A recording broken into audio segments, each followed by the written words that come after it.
김민석 총리입니다. 김민석 총리. 어제도 사실 저희가 살짝 다뤘었는데 기사 같이 볼까요? 네. 종묘, 한강버스에 이어 감사의 정원, 김민석 또 오세훈을 겨눴다. 어제 저희가 4차전이 벌어지는 겁니까? 라고 얘기를 했었었는데 어제 다시 한번 김민석 총리 감사의 정원에 가서 이렇게 얘기를 했습니다. 직접 들어보시죠. 보시다시피 지금 세종과 이순신을 모신 공간에 밭도로총 또 석재 조형물을 설치하는 것에 대해서 국민들께서 좀 이해하실지 좀 의문이 되고, 국민들께서 실제로 여기에 밭도로총 조형물이 들어왔을 때 어떻게 생각하실지 지금은 대부분 모르셔서 그런데 좀 걱정도 됩니다. 네. 지금 김민석 총리 이렇게 얘기를 하죠. 김민석, 광화문 밭도로총 조형물의 법적, 절차적 문제를 살피겠다. 이게 상당히 절차적 문제가 있어 보인다. 이 부분 이의를 제기하겠다라는 취지가 내포가 돼 있는 그런 얘기입니다. 그러다 보니까 또 오세훈을 겨눴다라고 했는데 말씀드렸죠. 어제 저희가 4차전이 벌어지는 겁니까 아닙니까 말씀을 드렸어요. 벌써 4차전이야 싶으실 수 있는데 저희 그 지도 좀 같이 보죠.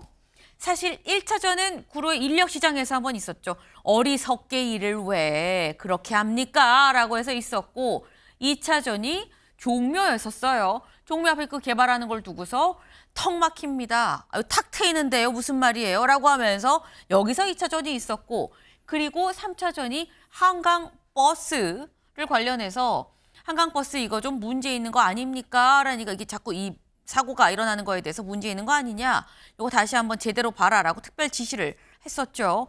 그리고 어제 있었던 게 바로 광화문의 감사의 정원입니다. 한국전 참전 용사들 좀 기리는 그런 공간인 건데 여기에 이제 세종대왕도 있고 이렇게 하는데 여기 이제 밭도로총 모형을 만들어서 세우겠다라고 서울시에서 얘기를 하니까 그거에 대해서 여기 그게 있는 게 맞습니까?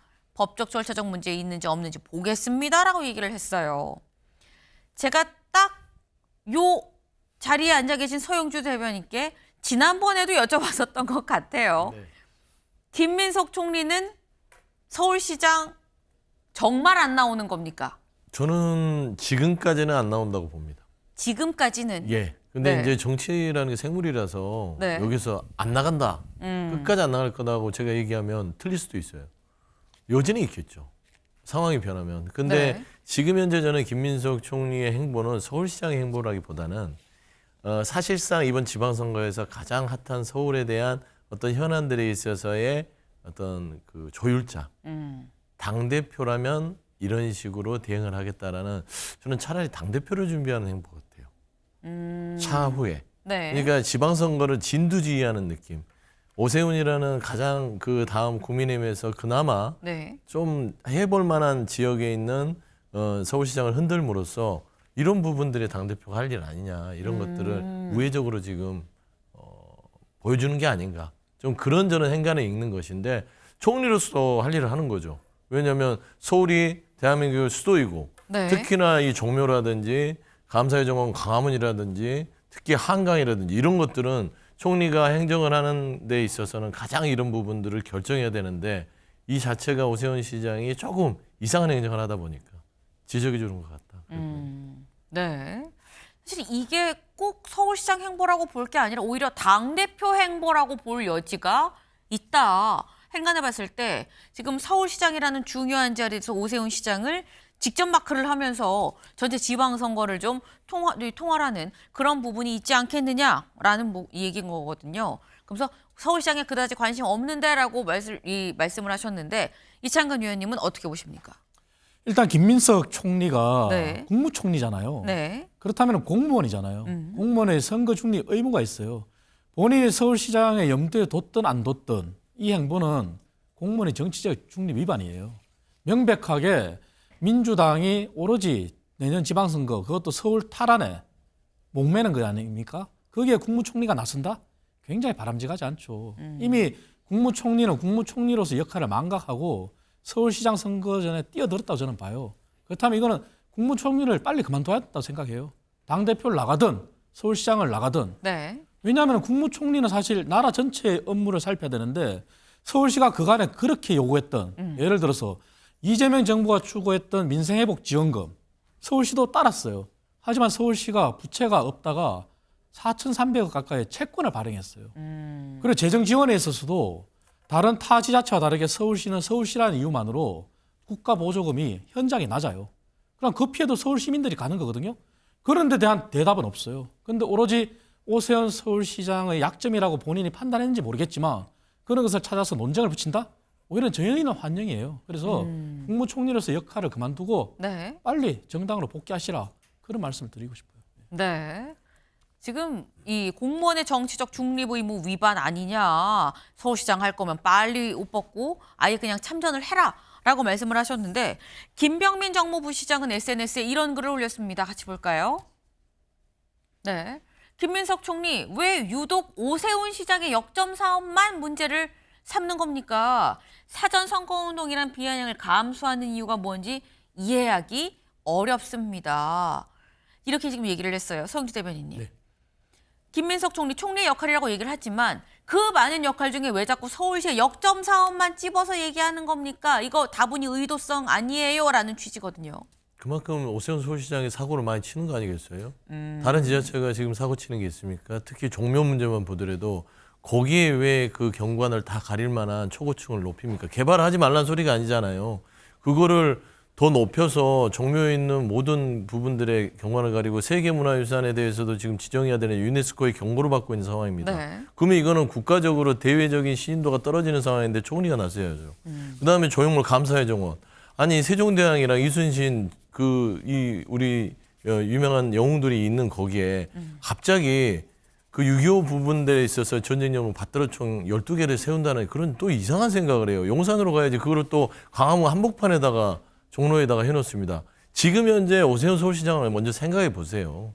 정상적인 행정에 대한 판단이. 그러면 총리는 이 부분에 대해서 지적을 해줘야 되는 건 당연한 겁니다. 이거를 뭐 사전선거운동으로 보는 건 늘 정치적인 시각으로 보면 오해가 되기 마련입니다. 네.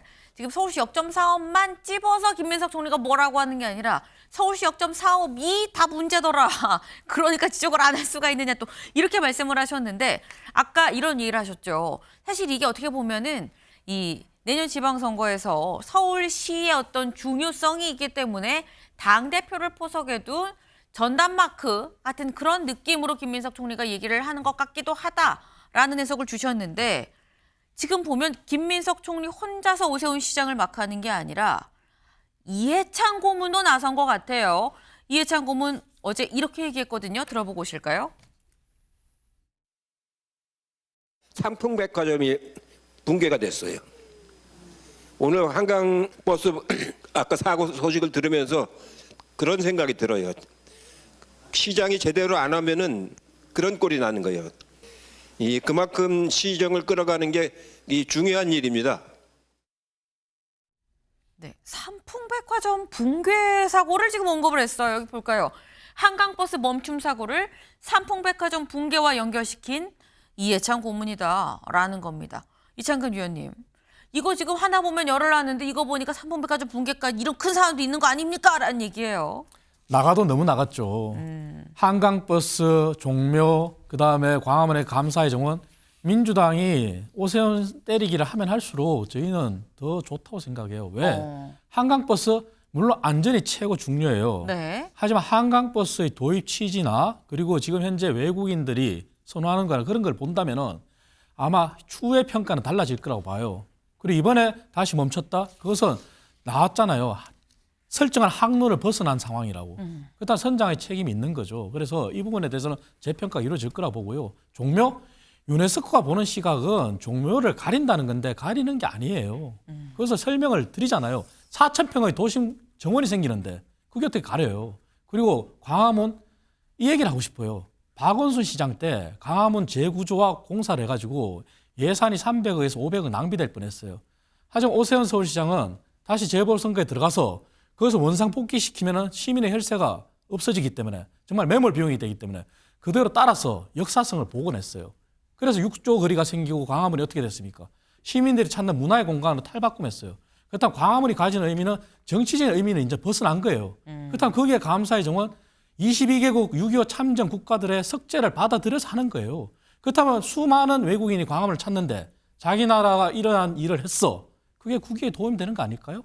그래서 이런 것들을 다시 본다면은 여당의 어떤 번지수는 잘못 찾았다. 이렇게 보고 싶고요. 이해찬 총리마저 서울시장 선거에 참전한다? 그런 번지수를 좀 잘 찾았으면 좋겠어요. 삼풍백화점? 정말 아픈 기억이잖아요. 근데 그것을 한강버스에 연결시킨다? 안 되라고 비는 거하고 다를 바가 뭐가 있겠어요. 그래서 제대로 된 비판을 해달라.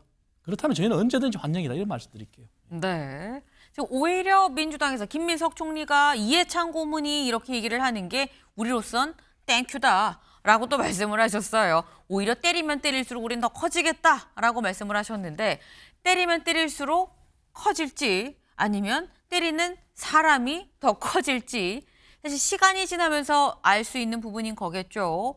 지금 저희가 4차전까지 전해드렸는데 내일 모레 5차전, 6차전까지 이어지는 건 아닌가라는 전망을 좀 같이 해봅니다. 저희가 준비한 소식 오늘 여기까지입니다. 오늘도 좋은 하루 보내세요.